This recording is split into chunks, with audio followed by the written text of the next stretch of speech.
Pembangunan Bali diselenggarakan dengan menjadikan kebudayaan sebagai haluan pembangunan dari hulu sampai hilir. Tema ini merupakan bagian utuh dari implementasi visi pembangunan Bali Nangun Sabketelo ke Bali melalui pola pembangunan semesta berencana menuju Bali era baru.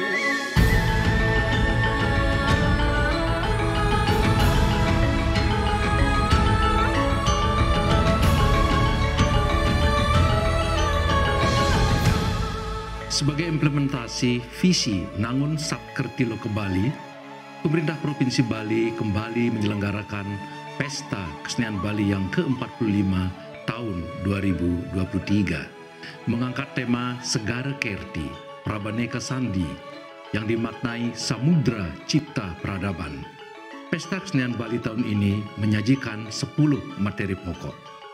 Pen Air, Reka Sadana, Utsawa, Wimbakara, Widyatula, Kriyaloka, Kanderupa, Adi Sewaka Nugraha, Jantra Tradisi Bali, dan Perayaan Kebudayaan Dunia di Bali.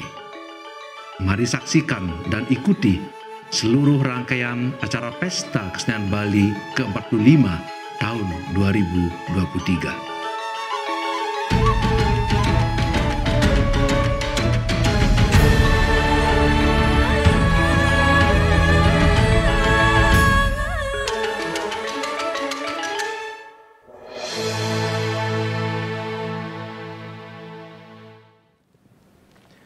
Om Swastiastu. Om Swastiastu. Selamat malam pemirsa, apa kabar Anda malam hari ini? Semoga selalu dalam keadaan sehat. Saya Madi Sukaran Karang, malam hari ini hadir dalam dialog spesial dari Dinas Kebudayaan Provinsi Bali.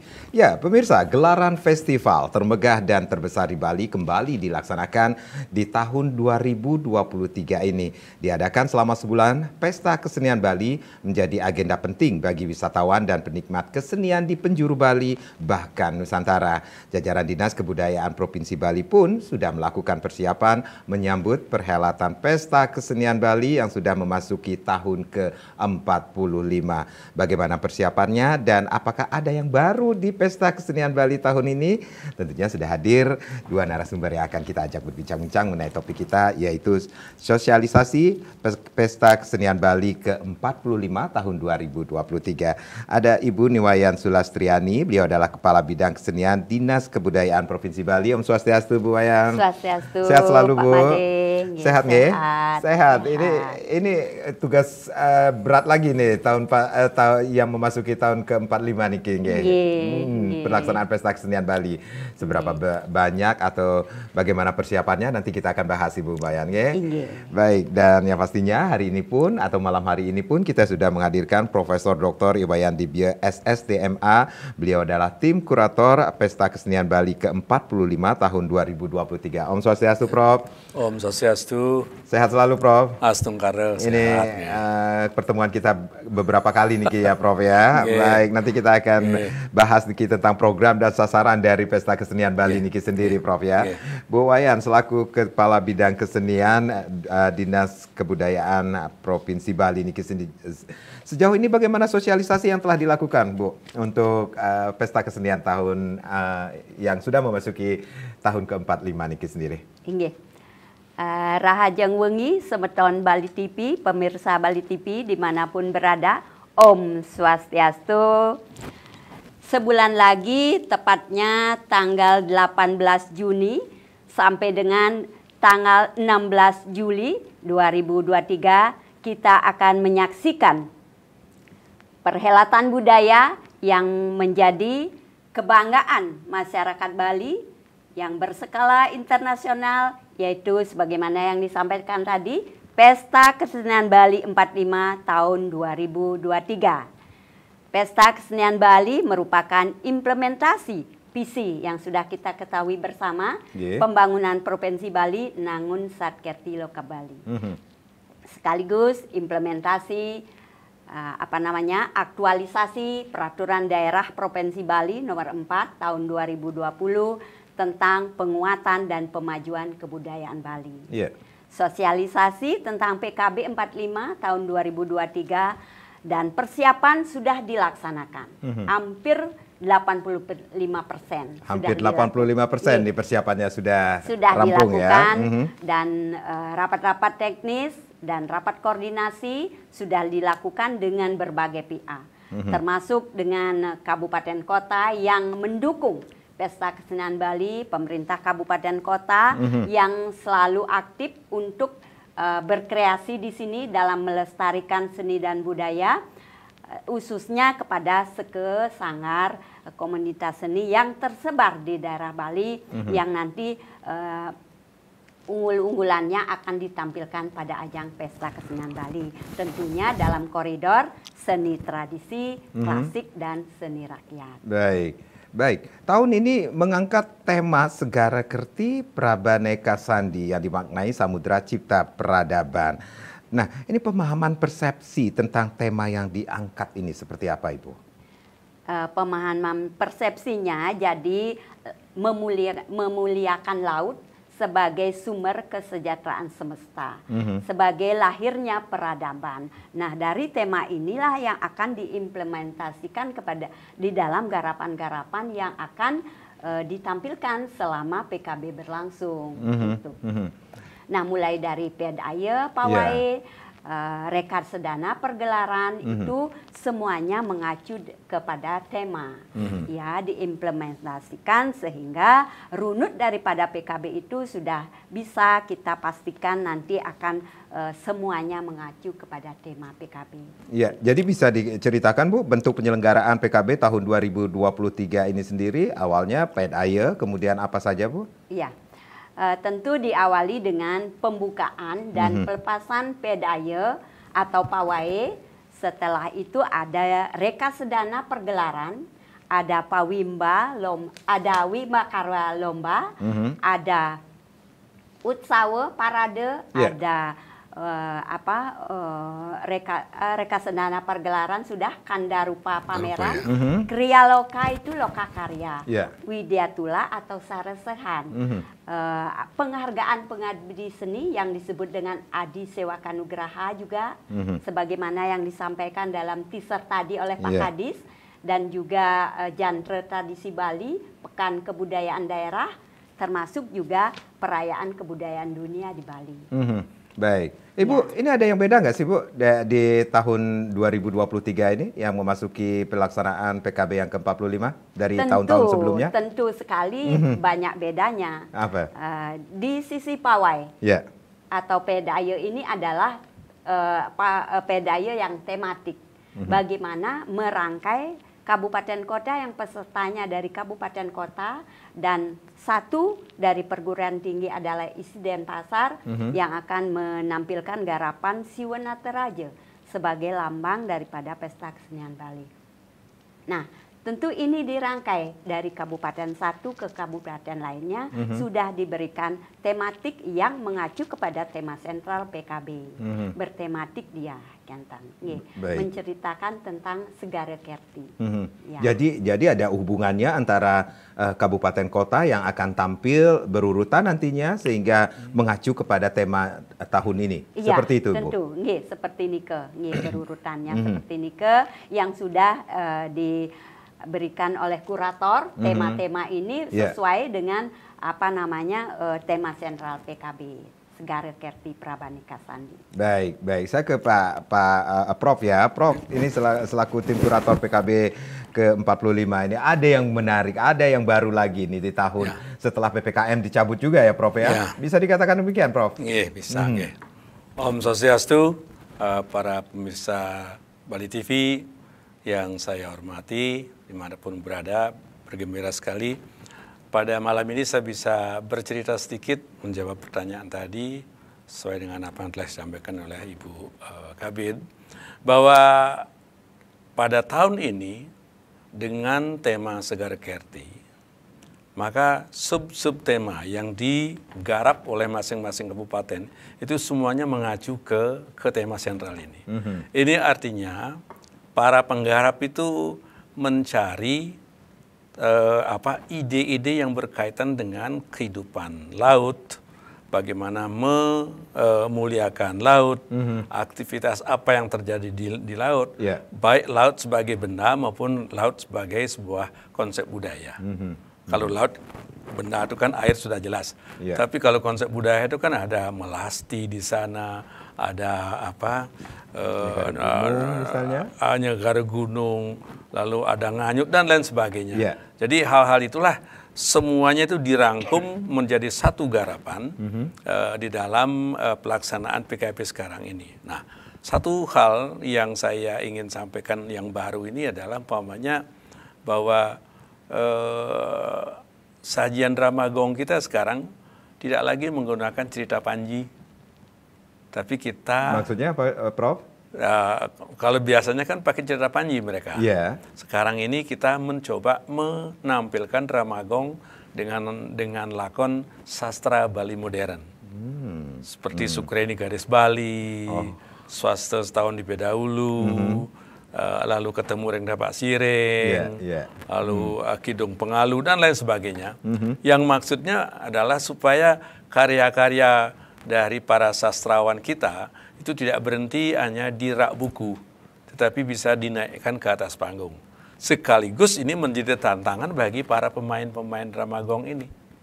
Bagaimana menampilkan karya-karya sastra itu sesuai dengan teks yang ada, sesuai dengan novel yang ada, supaya tidak keluar dari alur cerita itu. Jadi bisa dikatakan ini drama gong akan dilombakan nantinya di tahun ini? Iya, dilombakan dan sekaligus juga direvitalisasi. Direvitalisasi. Dengan menampilkan lakon-lakon baru. Ini harapan kita bahwa drama gong itu tidak identik dengan cerita Panji yang sudah menjadi repertoarnya Arje gitu. Baik. Prof dan Bu Wayan, kita rehat sejenak ya. Nanti kita akan lanjutkan lagi perbincangan bagaimana sosialisasi Pesta Kesenian Bali ke-45 tahun 2023, dan nanti kami juga mengajak Anda bergabung bersama kami di 036189484400 dan juga di 036189484401. Tapi tentunya setelah yang berikut ini.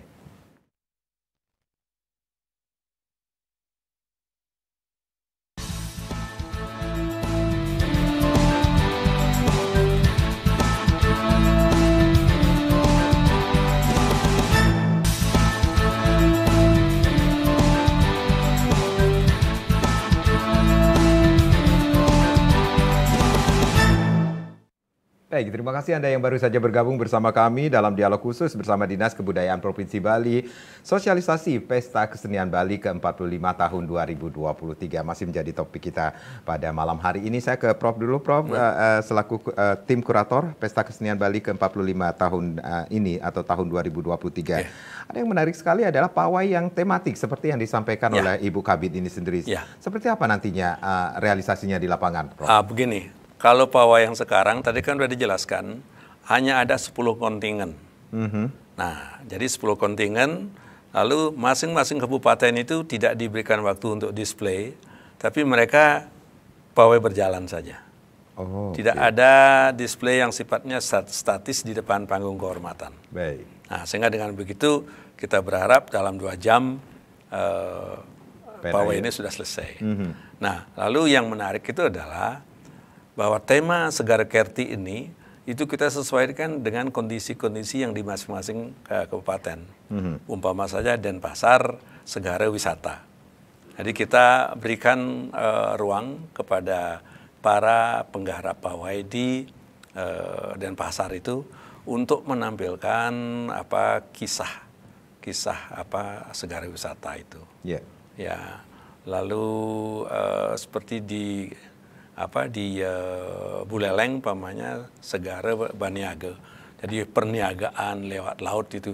Jadi ini akan memberikan dimensi, ya, akan memberikan dimensi yang beda-beda walaupun tentang kelautan. Ya. Nah, ini sekaligus menunjukkan apa yang menjadi fokus kelautan di masing-masing kabupaten dan sekaligus memberi tantangan kepada para penggarap di masing-masing kabupaten dan kota supaya mereka bisa menampilkan hal itu. Nah, juga yang lain mungkin tentang kebaruan bahwa tahun ini kita lebih banyak mengangkat sekegong kebiar legendaris. Sekegong yang pernah berjaya di tahun 30-an, di tahun 60-an, di tahun 70-an. Itu semuanya kita angkat dalam format Mebarung. Ini bagi mereka yang punya nostalgia untuk musik-musik dan tari-tarian pada masa-masa yang lalu. Itu nostalgia itu bisa diobati oleh tampilan mereka ini. Sebentar, kalau Prof bilang sekegong legendaris tahun-tahun 30-an, 50-an, 60-an. Ini pesertanya itu apakah bisa dari zaman, maksudnya angkatan kekinian? Tentu yang memainkan adalah angkatan sekarang, tapi musik atau tariannya itu adalah yang diambil dari masa itu. Jadi diupayakan seotentik mungkin sehingga dengan begitu penonton yang menyaksikan pertunjukan itu akan bisa membedakan antara sajian seni kekebiaran pada masa-masa itu dengan seni kekebiaran yang ditampilkan di parade gong kebiarnya sendiri. Itu akan seru sekali itu. Dan ini sekegong legendaris ini dari 9 kabupaten kota di Bali kan? Tidak ke 9-nya, tapi sebagian besar menampilkan. Umpamanya Denpasar ada, lalu Buleleng ada, Gianyar ada, Tabanan ada, Badung juga ada. Gitu. Baik. Baik. Nah, ini yang menarik juga, ini drama gong yang akan dilombakan dengan kekinian yang dilombakan dan direvitalisasi mengangkat sastra Bali modern. Ada tujuannya, Prof, sehingga dilakukan hal seperti itu. Kita dari tim kurator atas persetujuan Bapak Kepala Dinas Kebudayaan memikirkan bagaimana caranya supaya drama gong ini ada pewajahan baru, ada tampilan baru tanpa merusak konsep estetik dari sebuah drama yang diiringi dengan gamelan gong itu. Nah, oleh karena itulah kita mencoba karya-karya sastra modern itu untuk dituangkan di dalam drama gong dengan cara kita buatkan mereka semacam alur cerita, supaya tidak melenceng dari isi sumbernya. Dan itu sekaligus untuk mensosialisasikan karya sastra itu dan juga memberi tantangan bagi para pemain drama gong. Nah, ini dia, memberi tantangan bagi pemain drama gong dengan mengangkat sastra-sastra Bali modern ini sendiri. Apakah ini tidak akan keluar dari pakem drama gong yang sudah ada? Enggak dong, kita kan sudah siapkan apa yang menjadi katakanlah patokan konsep estetik drama gong itu kayak apa. Hanya cerita yang dituturkan itu yang berbeda gitu. Ya, dan ini sudah kita lihat persiapan-persiapannya dan cukup menarik gitu. Cukup menarik gitu. Nanti para penggemar karya sastra ini harus nonton drama gong ini. Atau penggemar drama gong juga harus nonton. Nah, itu dia. Untuk mengetahui sastra-sastra Bali modern yang kita miliki ternyata ya. Kalau ini bisa berhasil, nanti kita ambil karya-karya sastra modern yang lebih mudah lagi. Nah, sehingga seperti yang saya katakan di awal, karya-karya sastra yang dihasilkan oleh para penulis kita di Bali tidak hanya berhenti di rak buku, tetapi dia akan menjadi satu materi pertunjukan. Dan ini menarik bagaimana transformasi yang terjadi dari karya sastra yang ada dalam tulisan menjadi sebuah pertunjukan yang diragakan di atas pentas. Baik, Ibu Wayan Sulastriani, Kabid Kesenian Dinas Kebudayaan Provinsi Bali. Bu, selama 18 Juni sampai 16 Juli, hampir 1 bulan pelaksanaan PKB nanti ke-45. Berapa agenda yang akan dilaksanakan yang bisa dinikmati oleh pecinta seni ini? Banyak sekali, tentunya ada 260 agenda. Ya, yang mengimplementasikan materi pokok tersebut, materi pokok PKB, baik itu dari Rekasedana pergelaran, Utsawa parade, Bimbakara lomba, itu semua akan diimplementasikan oleh yang ditampilkan oleh Seke, Sanggar, Komunitas Yayasan Seni sebanyak nomor-nomor 260 nomor. 260 agenda. Agenda selama sebulan. Ini penikmat seni sebulan penuh akan berpesta nantinya. Betul ini sebuah. Itu dilaksanakan masih di Art Center, Pak, Prof. Beberapa ada yang dilakukan di Bajo Sandi seperti Bali Jantra ya Bu ya. Diadakan di sana ya. Baik. Nah, tahun-tahun yang lalu kan kita pernah menyaksikan bagaimana PEDAYE atau pawai yang sering identik dengan peserta dari luar. Ini PEDAYE yang akan dilaksanakan nanti, Prof. Apakah ini melibatkan peserta dari luar? Prof menyebutkan ini hanya ada 10 kontingen nantinya. Kebetulan untuk yang sekarang ini, yang pawai sekarang ini adalah yang dari kita, yang maksudnya kita ingin menata supaya pawai itu betul-betul secara tertata dia dengan pola itu tadi. Karena elemen yang kita tampilkan juga sudah kita buatkan semacam polanya. Jadi gambaran saja, umpamanya ada gambaran kecil, gambaran menengah, gambaran besar. Nah, lalu unsur-unsurnya ada yang seperti alat-alat upekara, kemudian ada tari kebesaran, lalu ada tari kreasi yang berkaitan dengan tema yang mereka angkat. Lalu yang terakhir baru ada semacam ekspresi dramatik yang diambil dari tema itu sendiri dengan objek pawai yang khas di daerah itu. Seperti Tabanan umpamanya pojok dari pura Tanah Lot. Nah, kalau umpamanya Badung dengan kutenya itu pernah ada hotel yang dimiliki oleh orang Denmark, Mads Lange. Itu nanti akan menampilkan hotel beratap alang-alang gitu. Awalnya. Jadi semuanya itu kita lakukan supaya juga selain menghibur juga memberikan satu edukasi kepada masyarakat. Ini loh yang pernah terjadi masa lalu. Dan pasar akan menampilkan bagaimana seorang Lema Euro bertemu dengan Ibu Polok.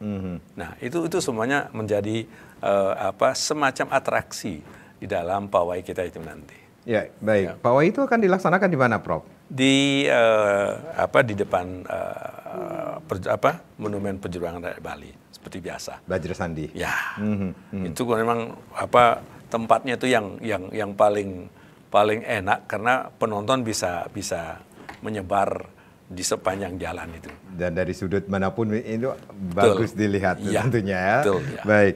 Ibu, dari 260 agenda, kalau tadi 10 kontingen saja yang akan melakukan pawai PEDAYE yang pawai yang tematik ini sendiri. Tetapi dari 260 agenda itu apakah ada kontingen dari luar yang berpartisipasi seperti itu, Bu? Tentu ada.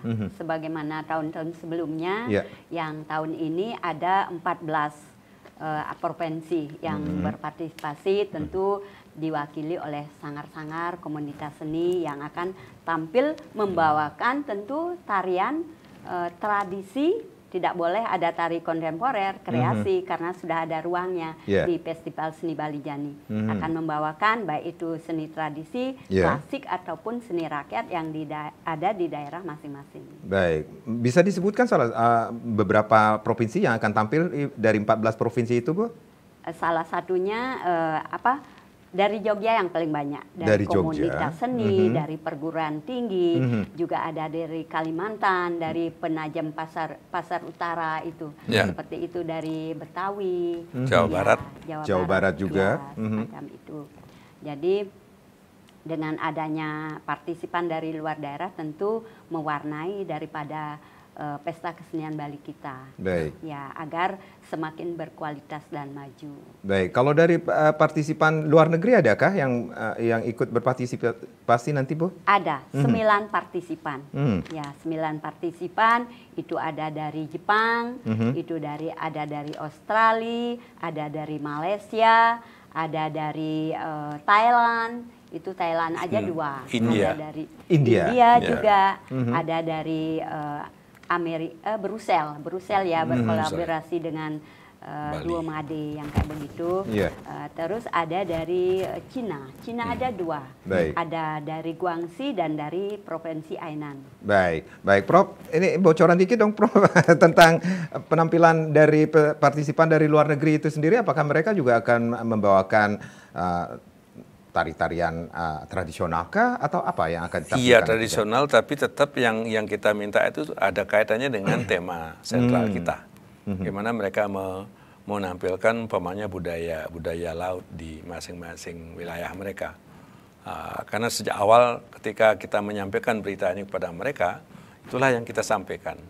Ya, nah tinggal sekarang pertanyaannya seberapa besar mereka bisa mengadopsi tema itu tentu menjadi pertanyaan lain juga gitu. Ya. Jadi mereka juga harus sudah diberikan tema dan apa yang harus mereka tampilkan nantinya di Pesta Kesenian Bali yang ke-45 ini. Ya, itulah. Dan mereka sudah siap. Ya tentu sudah kita cek beberapa kali mereka emang sudah mengiyakan itu. Tapi ada apa ya komentar dari mereka ketika keterlibatan mereka di Pesta Kesenian Bali? Ya pada umumnya waktu kita melakukan checking terakhir mereka sangat excited untuk datang. Dan ini satu keuntungan bagi Bali sesungguhnya. Jadi orang datang ke Bali itu lebih ringan kakinya daripada datang ke daerah lain.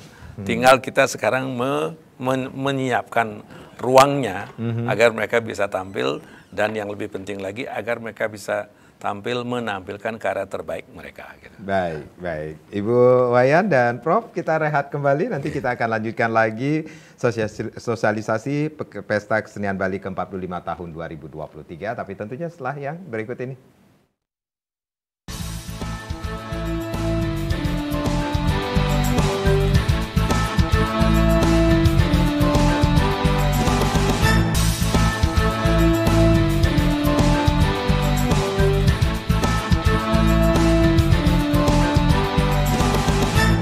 Pesta Kesenian Bali yang ke-45 tahun 2023 masih menjadi topik kita pada malam hari ini.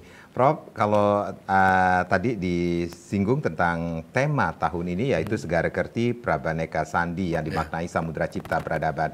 Ini sejauh ini adakah kaitannya dengan tema-tema tahun sebelumnya?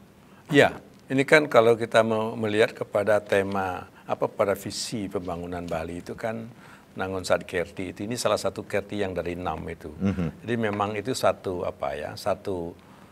tuntutan bagi kita untuk mengimplementasikan ke-6 kerti yang ada di dalam visi pembangunan di Bali ini.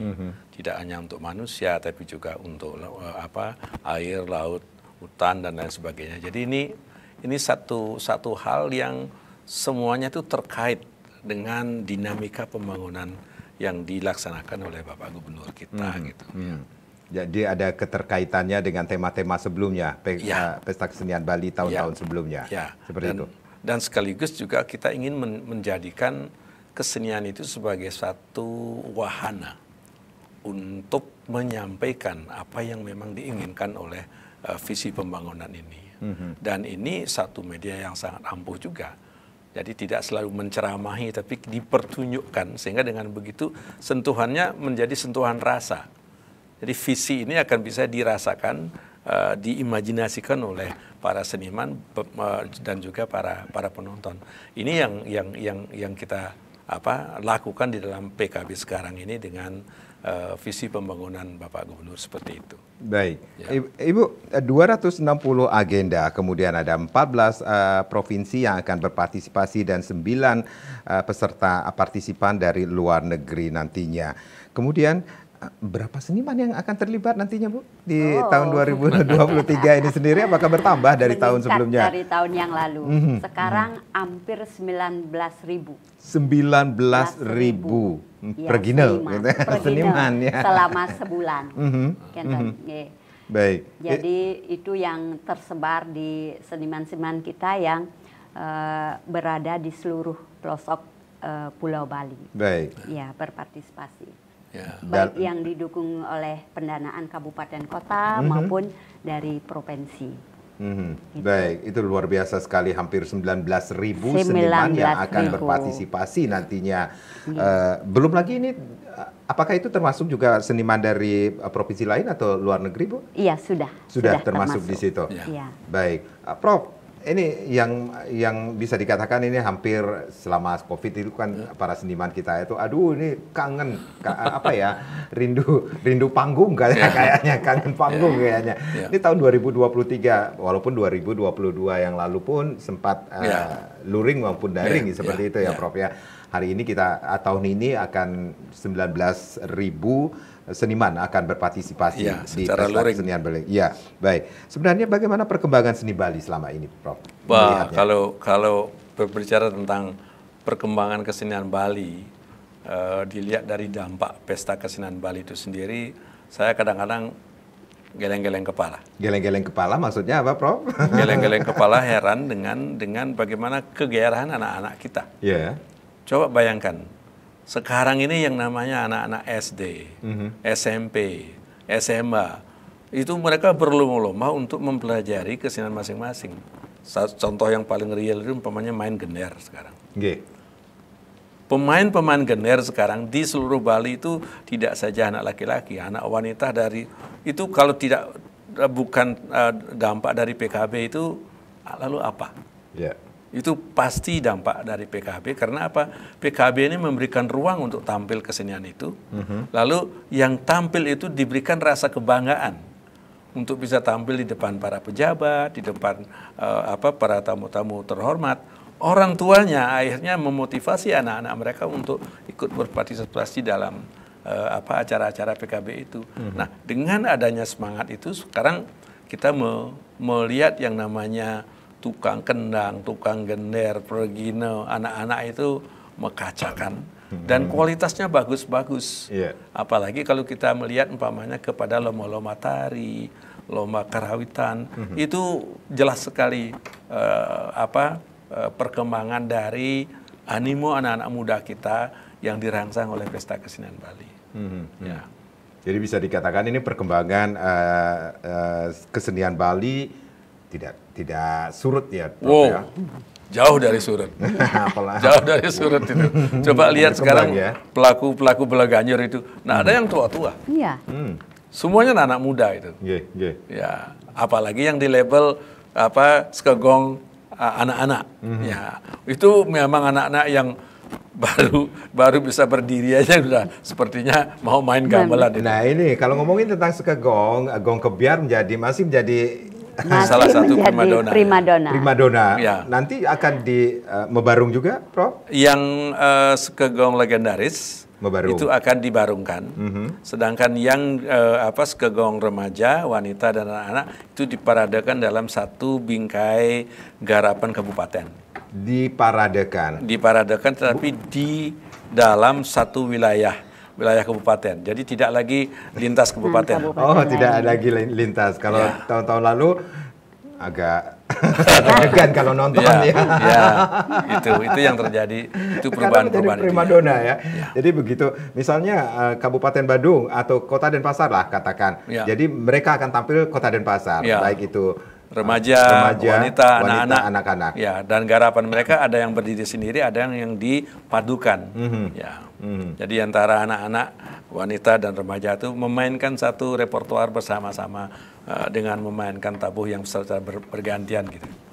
Baik. Nah, Pahit Ayah sudah dijelaskan. Kalau untuk pembukaannya, Prof bisa dibocorkan sedikit? Apa yang akan ditampilkan nanti? Itu tetap sendra tari. Kembalinya.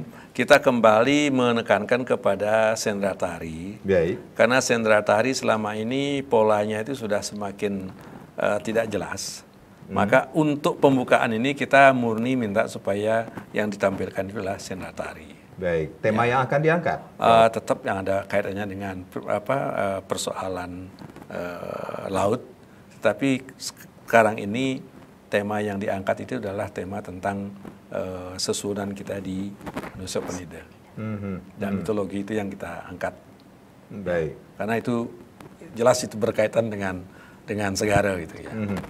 Itu garapan dari Isi Denpasar. Denpasar. Isi sedang menyiapkan garapan itu, dan nanti ketika waktunya sudah pas itu kita dari tim kurator akan melihat juga supaya tema yang diangkat itu tidak sampai menyimpang dari tema sentral Pesta Kesenian Bali. Baik, sudah berapa persen ini Bu persiapannya untuk sendera tari yang akan ditampilkan Isi nanti pada saat pembukaan?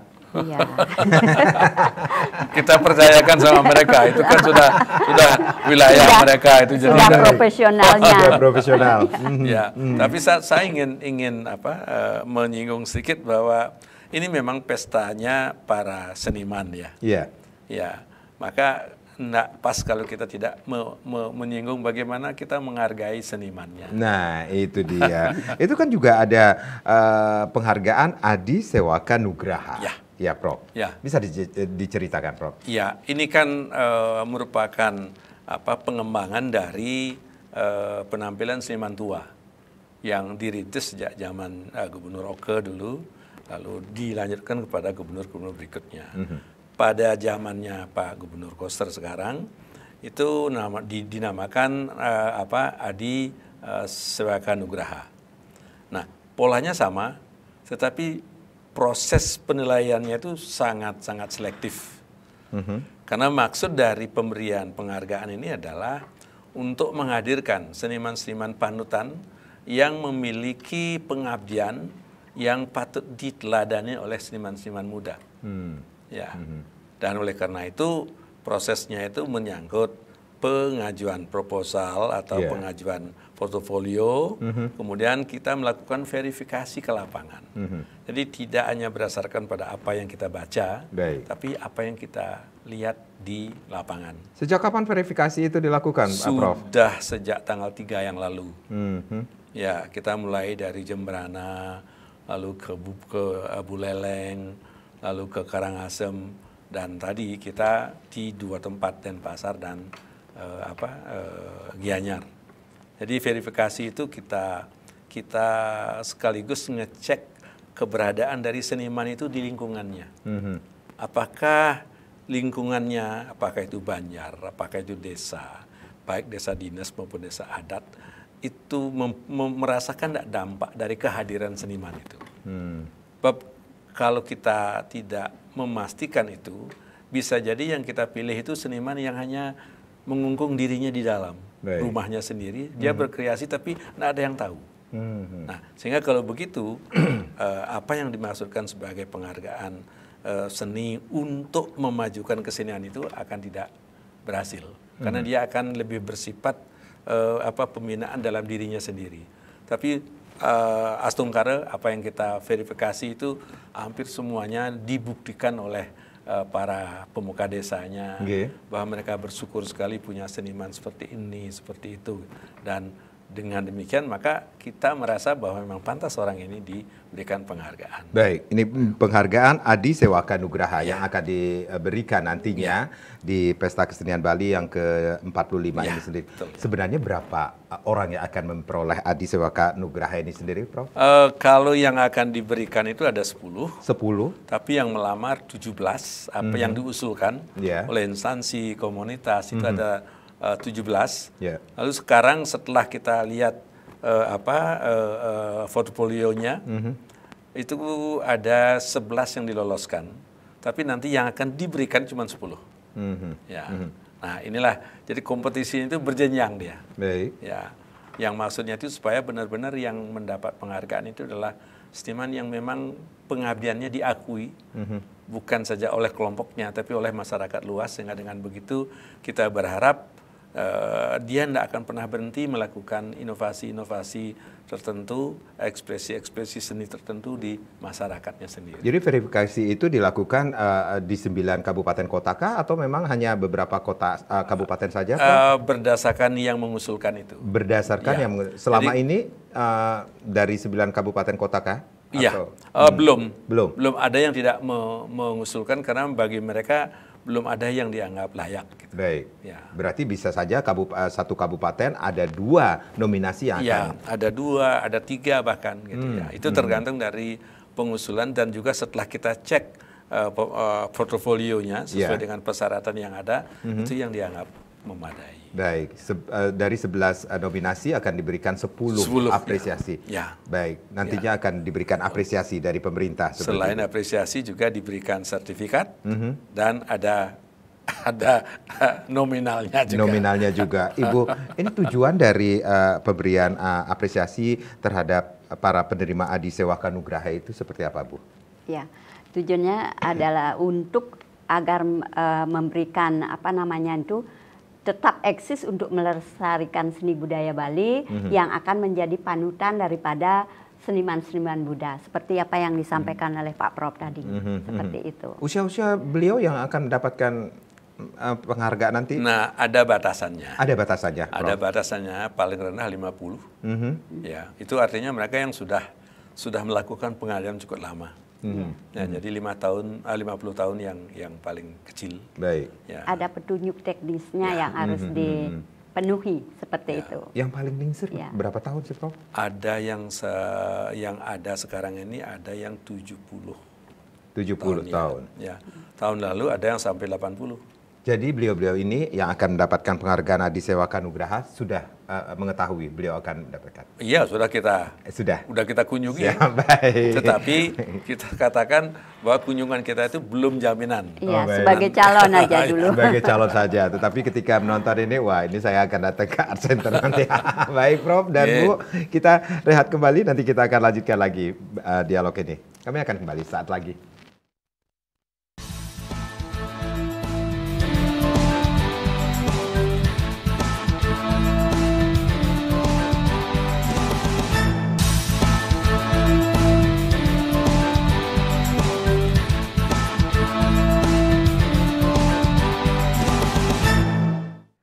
Ya, kita masih dalam sosialisasi Pesta Kesenian Bali ke-45 tahun 2023 tentunya. Saya menarik sekali, Prof, yang tentang Drama Gong ini sendiri. Ini pesertanya nanti apakah usia-usia remaja atau remaja? Drama Gong remaja. Drama Gong remaja. Itu ada tujuan yang diharapkan. Regenerasi. Ya. Regenerasi karena drama Gong, pemain Drama Gong yang katakanlah yang sudah senior, itu kita berikan ruang lain. Ya, memang ada satu acara untuk menampilkan mereka. Ini yang mudah-mudahan ini untuk membangun bibit-bibit baru lagi. Ya. Jadi ada porsi untuk para Yowana atau remaja pada saat lomba Drama Gong yang mengangkat tema sastra Bali modern ini.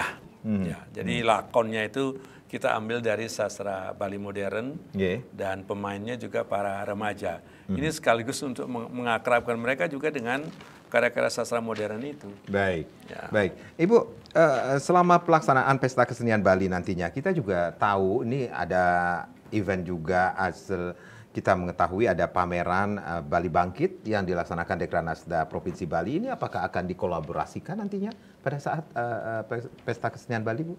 Niki pameran IKM Bali Bangkit itu tentu Dinas Kebudayaan Provinsi Bali memohon agar dilanjutkan dalam Pesta Kesenian Bali yang ke-45 ini. Karena itu sudah sepanjang tahun dilaksanakan oleh Dekranasda Provinsi Bali. Jadi itu kita lanjutkan di pelaksanaan PKB yang ke-45. Jadi bisa dikatakan ketika masyarakat yang akan datang ke Art Center untuk menyaksikan pagelaran seni juga mereka bisa menyaksikan pameran IKM Bali Bangkit itu sendiri.